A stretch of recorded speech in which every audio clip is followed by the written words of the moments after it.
우리 민수기 12장을 통해서 광야를 걸어가는 자들 사이에 일어나고 있는 갈등과 또 다툼, 문제들을 우린 주목하게 됩니다. 우리가 잘 아는 것처럼 이 모세의 형제 자매였던 미리암과 그리고 아론이 모세를 비방하는 사건이 12장 서두에 등장하게 됩니다.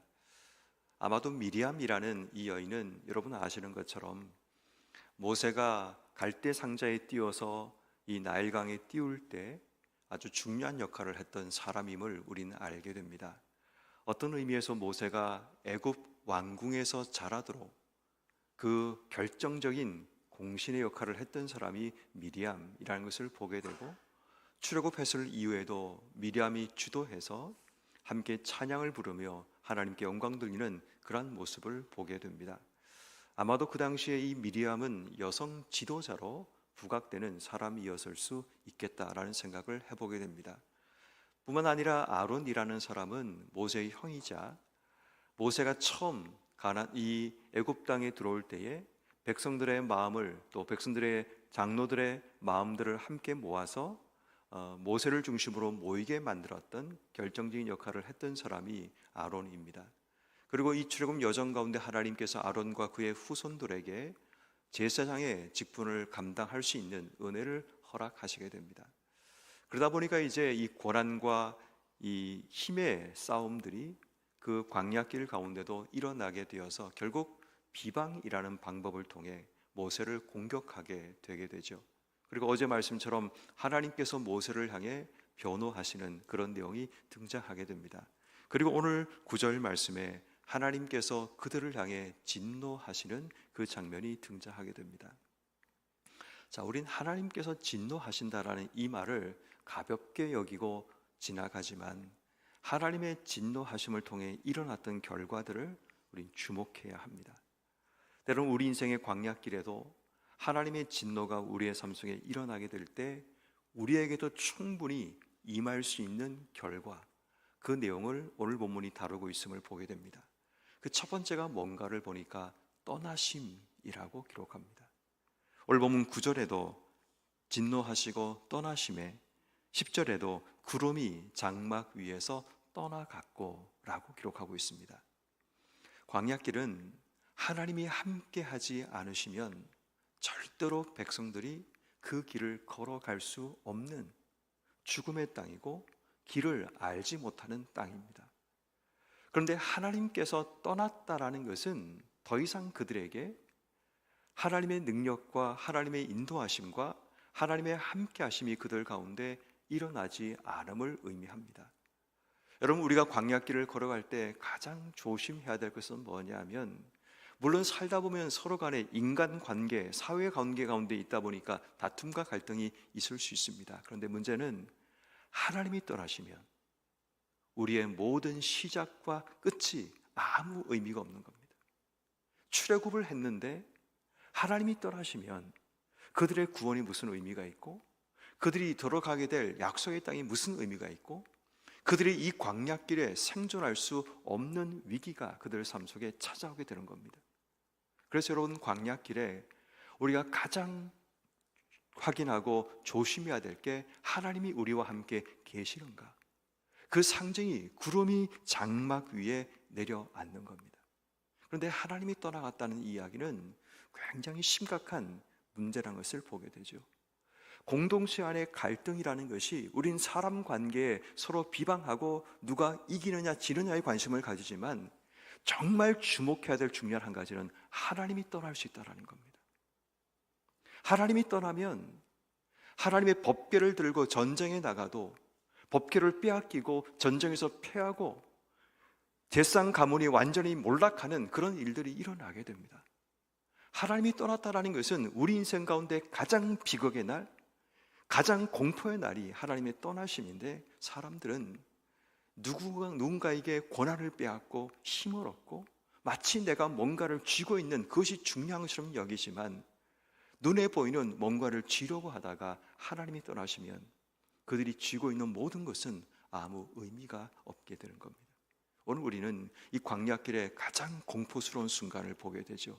하나님이 떠나시는 그런 사건을 보게 되죠. 뿐만 아니라 두 번째로 미리암에게 나병이 걸려서 눈과 같이 되는 일이 일어나게 됩니다. 하나님이 진노하심 가운데 한 가지가 미리암에게 나병이라는, 그 당시에 나병은 불치병으로 알려져 있고 또 전염성이 있는 질병이었기 때문에 공동체에서 떠나가게 되는 그런 일이 벌어지게 되죠. 전에도 말씀을 드렸지만 이 레위기에 나오는 나병 규례를 보게 되면 레위기 14장 정도에 나오는 걸로 알고 있습니다. 이 나병 규례를 보면 나병이 발병하는 순간 확인한 이후에 그들을 진 밖으로 내보냅니다. 진 안은 하나님이 계시는 공간, 영역이라면 진 밖은 하나님이 계시지 않는 죽음의 영역, 하나님의 구원이 일어나지 않는 영역이라고 그렇게 표현을 합니다. 진 밖에 보냈다는 이 말은 미리암에게 나병이 걸린 것도 중요하지만 하나님의 영광이 떠나가고 하나님이 더 이상 그와 함께 하지 않는다라는 겁니다. 다시 말해 우리는 누군가와 갈등과 분쟁과 미워함과 비방함과 원망이 중요한 것이 아니라 그 일을 통해 하나님의 영광이 우리를 떠날 수 있다는 겁니다. 다시 말해 하나님의 구원이 없는 영역이 진 밖이라면 이 미리암이 나병에 걸린 순간 진 밖으로 쫓겨나야 되고 결국 그의 인생 가운데 하나님의 구원이 더 이상 임하지 않는, 하나님이 함께하지 않는 그 삶이 그에게 주어지게 된다는 거죠. 그래서 나병 환자들이 기를 쓰고 그들이 회복되고 진 안에 들으려고 하는 이유가 뭐냐면 하나님이 계시는 공간, 하나님의 구원이 허락된 공간 속에 그들의 삶이 있기를 원했던 겁니다. 하나님이 진노하게 되자 하나님 자신이 그곳을 떠나게 되고 비방하고 원망했던 자에게 질병이 찾아옴을 통해서 하나님이 그와 함께 하지 않는, 하나님이 떠나시는 일들이 일어나게 됨을 보게 됩니다. 그리고 이제 그 사건을 보았던 이 아론이 하나님께 엎드리죠. 11절 말씀에 모세에게 이르되 슬프도소이다. 내 주여, 우리가 어리석은 일을 하여 죄를 지었으나 청하건대 그 벌을 우리에게 돌리지 마옵소서. 왜냐하면 미리암에게 임했던 나병을 보고 두려움이 찾아왔던 거죠. 어쩌면 자신에게도 이러한 질병이 찾아올 것이라는 두려움과 공포가 그에게 찾아와서 아마도 진심 어린 회개, 자백하고 있는 그 모습을 보게 됩니다. 하나님께서 누군가를 회개시키기 위해서 어떤 사람에게는 두려움과 공포를 통해 그 삶을 회개하게 하기도 하고 어떤 이에게는 질병이나 상실을 통해 하나님이 돌이키게 하고 있는 모습을 보게 됩니다. 아론의 회개는 등장하지만 미리암의 회개는 등장하지 않습니다. 그런데 우리는 나병이라는 질병 속에서 아마도 성경 기록하고 있지만 철저하게 회개하는 그런 미리암의 모습도 우린 생각해 보게 됩니다. 자, 여기서 중요한 게 이제 등장합니다. 어차피 광야를 지나는 그것도 사회이고 사람들이 사는 인간 관계가 존재하는 곳입니다. 그러다 보니 서로 간의 비방과 원망이 일어나게 되는데 이 관계 속에서 모세의 행동을 우린 주목해야 됩니다. 오늘 보면 13절 말씀에 모세가 여호와께 부르짖어 이르되 하나님이여 원하건대 그를 고치소서라고 기도합니다. 자, 우리는 이렇게 생각하죠. 형제 간의 관계이기 때문에 용서하고 하나님께 중보하는 것이 쉬울 거다 생각을 하지만 가까운 사람들의 배신은 더 우리의 가슴을 멍들게 하고 우리의 삶에 가장 큰 상처를 만들어냅니다. 모세가 하나님께 이들을 위해 중보하는 것은 쉬운 결단이 아닙니다. 때로는 광야길을 걸어가면서 가까운 사람에게 배신당하고 가까운 사람에게 버림받고 가까운 사람이 주동해서 나를 공격하고 비방하고 원망할 때 우리 마음속에는 강력한 배신감과 원망이 가슴에 쌓이게 되면 우리 스스로가 그것을 용서하는 것이 쉽지가 않습니다. 그런데 모세는 즉각적으로 그들을 용서하고 하나님께 기도를 하는 모습을 보이게 됩니다. 자, 그러자 하나님께서도 14절 말씀에 여호와께서 모세에게 말씀하시기를 이래 동안 그가 부끄러워하게 만들고 진영 밖에 이래 동안 가두고 그 후에 들어오게 하라라고 말씀하십니다. 비방하고 하나님 앞에 모세에게 잘못을 했던 이 미리암을 이래 동안 진영 밖에 가두라고 말씀함을 통해서 그를 용서하시되 대신에 바로가 아니라 부끄러움과 수치를 이래 동안 당하게 하시고 들어오게 하라라고 말씀하십니다. 자, 그렇게 해서 15절 말씀에 진영 밖에 미리암을 7일 동안 갇히게 만들고 그가 돌아올 때까지 행진하지 않았다라는 것을 주목해야 됩니다. 광야길을 걸어가면서 때로는 잘못한 사람이 우리 주변에 있을 수 있죠. 그들을 품고 받아들이는 시간이 때로는 필요합니다. 7일이라는 시간이 어쩌면 가장 완전한 시간, 완벽한 시간을 우리에게 필요할 수 있습니다. 그리고 중요한 것은 그들이 돌아올 때까지 기다리고 있었다라는 사실, 그리고 하세로를 떠나 바란 광야로 함께 떠나가는 그 모습을 보게 됩니다. 자, 오늘 말씀이 왜 중요한가 하면 우리가 광야길을 걸어갈 때도 우리 삶에도 누군가를 비방하고 원망하기도 하고 누군가는 비방당하고 원망당하고 공격을 당하는 그런 삶이 일어나게 됩니다. 우리의 관계 속에서 때론 갈등이 일어나고 문제가 생겼을 때 우리가 어떻게 해야 되는가에 대한 광야를 지나는 아주 중요한 우리 관계에 대한 원칙을 하나님이 우리에게 소개하고 있다라는 겁니다. 그 첫 번째가 광야를 지날 때 품고 기도할 자들이 있음을 기억해야 됩니다. 광야를 지나가면서 우리가 품어야 될 자들, 우리가 기도할 자가 있습니다. 그런데 그들이 나를 원망하고 비방하는 자일 수 있다라는 거죠. 그것도 아주 가까운 자, 내가 모든 것을 다 이야기했고 내 모든 비밀을 다 이야기하고 내 마음을 주었던 자일 수 있습니다. 그런데 어느 날 보니까 그들이 나를 비방하고 나를 무너뜨리고 나의 권위를 깎아내리는 그 일에 앞장서고 있는 그 모습을 보게 되는 순간 우리 마음속에는 인간적인 배신감과 또 마음속에 깊은 상처로 인해서 우린 큰 실망을 하게 되는 일이 벌어집니다. 때로는 살다 보면 우리가 품고 기도할 자들이 있습니다. 비록 그가 나에게 상처를 주고 나를 원망하고 나를 비방하고 나를 힘들게 했던 자라도, 왜냐하면 우리에게는 하나님 때문입니다. 내가 마음이 넓고 착해서 그런 것이 아니라 하나님이 우리의 공동체를, 우리의 광야길을 떠나가지 않게 하기 위해서 내가 품고 기도해야 될 자들이 있다라는 겁니다. 왜냐하면 그들을 품지 못하고 그들의 원망에 똑같이 비방과 똑같이 그들을 원망하며 가다 보면 내 마음은 지옥이 일어나게 되고 결국 하나님이 우리 공동체 가운데 계실 수 없게 되고, 더 문제는 하나님을 돌아오게 만들 그 사람이 없다라는 겁니다.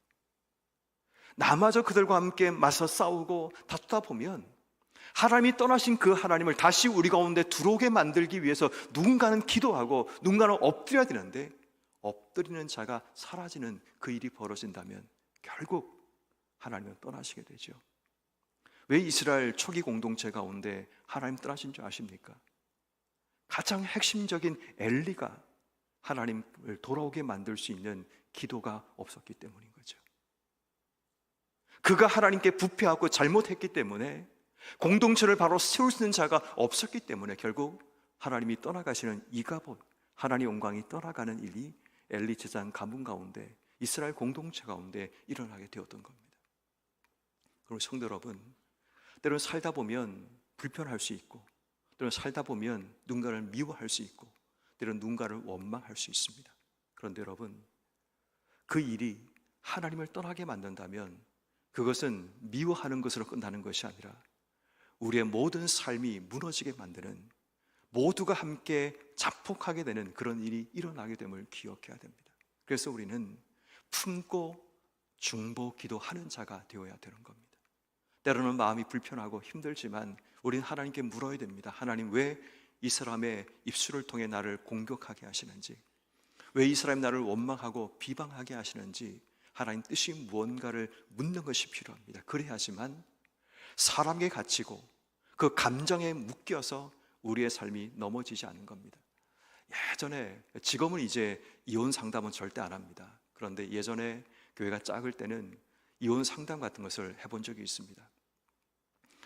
이제 남자를 불러서 얘기하고 또 여자를 불러서 얘기를 합니다. 그런데 그들의 주장은 딱 하나입니다. 어떻게 이런 행동을 할 수 있느냐, 딱 그게 꽂혀 있습니다. 그래서 제가 설명을 하죠.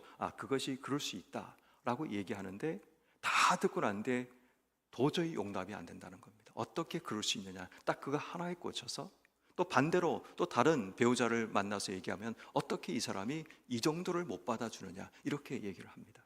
근데 결국 그 하나에 꽂히는 순간 그들 속에 생겨나는 그 감정이 증폭되어서 미움과 분노와 원망, 쌓였던 모든 것이 다 폭발하게 됩니다.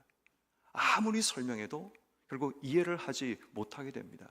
그리고 비밀리에 자기들끼리 가서 법원에서 이혼을 하고 돌아오는 모습, 그리고 한 배우자는 등장하지 않습니다. 늘 그런 일이 반복됩니다. 그래서 그때부터는 제가 이혼 상담은 절대로 하지 않습니다. 전문가에게 찾아가서 하라고 합니다. 왜냐하면 이혼을 안 하더라도 저에 대한 부끄러움 때문에 교회를 나오지 못하는 일들이 일어나는 모습을 보면서 이것은 전문가가 하는 게 맞다 생각이, 그때부터는 저는 절대로 이혼 상담하지 않습니다. 중요한 것은 여러분, 우리의 삶 속에 이 감정의 대립이 일어나는 것, 우리가 그때마다 누군가는 품고 기도하는 자가 필요하다는 것 잊어서는 안 됩니다. 왜냐하면 광야를 함께 걸어가야 되기 때문입니다. 결국 오늘 이 본문에 모세가 그들을 품고 기도했기 때문에 그들은 함께 광야의 여정을 걸어갈 수 있게 되는 겁니다. 그러므로 광야를 지날 때 꼭 기억해야 될 한 가지, 하나님, 내가 품고 기도하는 자가 되게 해주시기를 기도해야 합니다. 두 번째로는 광야를 지날 때 수치를 당하는 자를 기다려주는 여유가 필요합니다. 때로는 잘못을 저지르고 수치를 당한 자가 우리 주변에 있을 수 있습니다. 그런데 오늘 성경 말씀에 보니까 이래 동안 수치를 당하고 짐 밖에 있는 동안 공동체가 그 한 사람을 위해 기다려주고 있다는 겁니다. 이게 공동체인 겁니다. 어떤 의미에서 저는 무엇을 보았는가 하면, 미리암을 기다리는 그 순간 하나님을 기다리고 있는 백성들의 모습도 함께 보게 됩니다.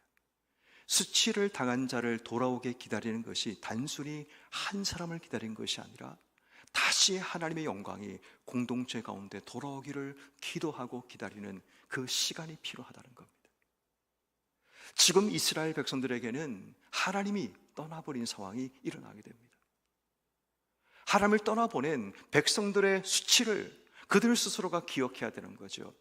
여러분, 미리암과 아론과 모세 사이만 갈등이 있었을까요? 아니요.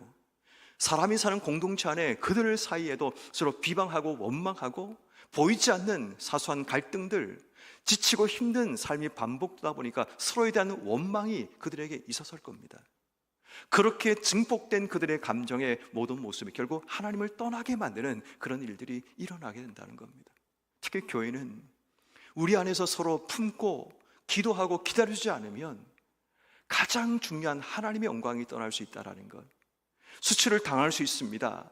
때로는 우리가 수치를 당하기 때문에 교회가 정체되기도 하고 교회가 쇠락하기도 하고 더 큰 어려움과 문제를 겪기도 합니다. 그러나 중요한 것은 수치를 감싸주고 기다려주는 여유가 필요합니다. 그 시간을 통해 우리는 다시 하나님의 영광이 우리 속에 들어오는 것을 기다리고 준비해야 하기 때문입니다. 광야를 지나는 동안 우리가 기억해야 될 중요한 원리는 수치를 당한 자를 기다려주는 여유가 필요합니다. 때로는 빨리 가고 싶은 욕망이 있지만 내려놓아야 됩니다. 왜냐하면 우리는 하나님께 범죄한 자, 수치를 당한 자이기 때문에 하나님의 때를 기다리는 지혜가 필요하고, 그 때를 기다리면서 우리는 한 영혼을 다시 받을 준비를 해야 하는 겁니다. 수치를 당한 자뿐 아니라 공동체가 그 자들을 받아들이기 위해 준비가 필요한 거죠.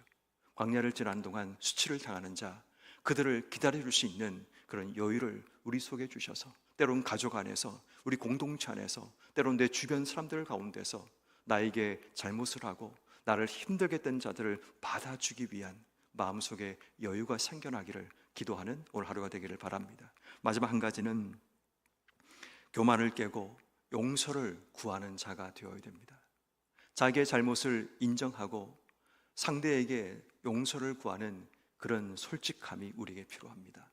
아론은 백성의 지도자 가운데 한 사람이었지만 그에게 임했던 이런 하나님의 진노하심 앞에 그가 솔직하게 자기의 잘못을 인정하고 용서를 구합니다. 형으로서 동생에게 그 잘못을 구하고 용서를 구하는 것, 그가 모세를 향해 내 주여라고 표현하고 있습니다. 자신의 자존심을 내려놓고 잘못을 인정하고 용서를 구하는 것, 왜냐하면 우리가 함께 걸어가야 될 자이기 때문입니다. 함께 손에 손을 잡고 이 힘들고 어려운 광야길을 걸어가야 될 자이기에 우리는 서로에게 잘못을 인정하고 용서하는 삶의 자세가 필요합니다. 가장 중요한 것은 하나님을 떠나시게 만들지 않아야 한다는 겁니다. 지금 방금 드린 이 일들을 우리가 해야 될 이유가 뭔가 하면 하나님이 다시 우리 가운데 돌아오게 하기 위함입니다. 하나님이 떠나시면 우리의 모든 여정은 다 없어집니다. 우리가 걸어가는 시간들이 우리에게 아무 의미가 없습니다. 우린 걸어가겠지만 방향을 잃어버린 채 헤맬 수밖에 없고, 하나님이 준비하신 목적지에 우리의 삶은 절대로 이룰 수가 없습니다. 그냥 걷다가 광야에서 소멸하고 마는 겁니다. 나중에 보시겠지만 이들이 광야에서 소멸당하게 됩니다. 이 단어가, 소멸하는 단어가 제 단어가 아니라 성경이 말하는 단어입니다. 그들이 소멸한다라고 얘기합니다. 그러면 여러분, 우리가 하나님이 떠나지 않기 위해서 우리는 이 광야길을 걷는 동안 우리가 무엇을 해야 되는가를 오늘 말씀을 통해 확실하게 기억하고 배워야 합니다. 광야를 걸어가는 동안 품고 기도해야 될 자, 광야를 걸어가는 동안 수치를 당한 자를 기다려주는 여유, 광야를 걸어가는 동안 자신의 잘못을 인정하고 용서를 구하는 그 삶의 자세를 통해 하나님이 다시 우리 공동체 가운데 돌아오셔서 하나님과 함께 우리의 여정을 걸어가는 여러분 모두가 되기를 주의 이름으로 축원합니다.